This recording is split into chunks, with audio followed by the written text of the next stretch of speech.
بسم اللہ الرحمن الرحیم۔ یہودیوں کے گھر شادی تھی۔ وہ لوگ حضور صلی اللہ علیہ وسلم کی خدمت میں آئے اور عرض کی، اے محمد، ہم آپ صلی اللہ علیہ وسلم کے پڑوسی ہیں، ہمارا بھی کچھ حق ہے، اس لیے ہماری درخواست ہے کہ آپ صلی اللہ علیہ وسلم اپنی دختر فاطمۃ الزہرا کو شادی میں شرکت کے لیے بھیج دیں تاکہ ان کی قدوم و میمنت لزوم کی برکت سے بزم عروسی کی رونق میں اضافہ ہو۔ آپ صلی اللہ علیہ وسلم نے فرمایا، فاطمہ اگرچہ میری بیٹی ہے لیکن علی رضی اللہ عنہ کی زوجہ ہے، تم لوگ حضرت علی کے پاس جا کر درخواست کرو، اگر وہ چاہیں گے تو شادی میں جانے کی اجازت دے دیں گے۔ یہودیوں نے عرض کیا کہ آپ بھی ہماری طرف سے ان سے سفارش فرما دیں۔ پھر وہ یہودی حضرت علی کی خدمت میں حاضر ہوئے اور عرض کیا، آپ اجازت دیں، حضرت فاطمہ شادی میں تشریف لائیں۔ آپ نے فرمایا، اس امر کے مالک خود جناب سیدنا فاطمہ۔ اس کے بعد یہودی نے جس کے گھر شادی تھی جناب سیدہ فاطمہ رضی اللہ عنہ کے دروازے پر آواز دی، اے بنت رسول، میری لڑکی کی شادی ہے، اگر آپ تشریف لے چلیں تو میری عزت بڑھ جائے گی۔ حضرت فاطمہ رضی اللہ عنہ نے فرمایا کہ جناب امیر المومنین سے اجازت لے لوں تو چلوں۔ یہودی نے کہا، میں رسول صلی اللہ علیہ وسلم، خدا اور حضرت شیر خدا کی خدمت میں گیا تھا، سبھی نے آپ کو مختار کیا ہے۔ جناب سیدنا فاطمہ رضی اللہ عنہا یہ سن کر متفکر ہوئیں۔ اتنے میں جناب صلی اللہ علیہ وسلم وہ تشریف لے آئے۔ فاطمہ رضی اللہ عنہا نے فرمایا، ابا جان، یہودیوں کے یہاں سے آدمی آیا ہے، آپ صلی اللہ علیہ وسلم نے کیا فرماتے ہیں، اس کے گھر جائیں یا نہ جائیں؟ آپ صلی اللہ علیہ وسلم نے فرمایا، فاطمہ، تمہاری مرضی ہے۔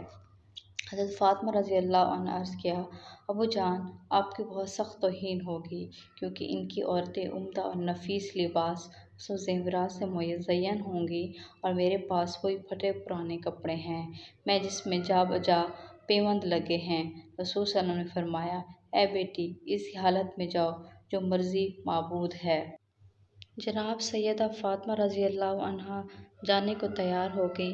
ادھر یہودیوں نے اپنی عورتوں کو زیورات و ملبوسات سے خوب آراستہ کیا، کیونکہ وہ جانتے تھے کہ فاطمۃ الزہرا رضی اللہ عنہا کے پاس لباس اور زیورات تو قطعاً نہیں ہیں، تو وہ اپنے پرانے پیوند لگے لباس میں شریک شادی ہوں گی تو سب کی نگاہوں میں حقیر ہوں گی۔ ادھر اللہ تعالیٰ نے اپنی کنیز خاص کے لیے حضرت جبرائیل علیہ السلام کے ذریعے سے جنت کے ایسے حلے اور زیورات بھیجے کہ جن کی مثل و نظیر دنیا میں نہ تھی۔ حضرت فاطمہ رضی اللہ عنہ کی خلعت میں آراستہ کیا گیا، اپنے جلوس لے کر روانہ ہوئی تو کچھ حوریں دائیں اور بائیں اور کچھ پیچھے اور کچھ آگے روانہ ہوئیں۔ اس شان سے جناب فاطمہ کی سواری یہودی کے مکان پر پہنچی۔ جوں ہی آپ یہودی کے مکان پر پہنچی، تمام مکان آپ رضی اللہ عنہ کے نور سے روشن ہو گیا اور ایسی خوشبو پھیل گئی کہ دور دور تک محسوس ہونے لگی۔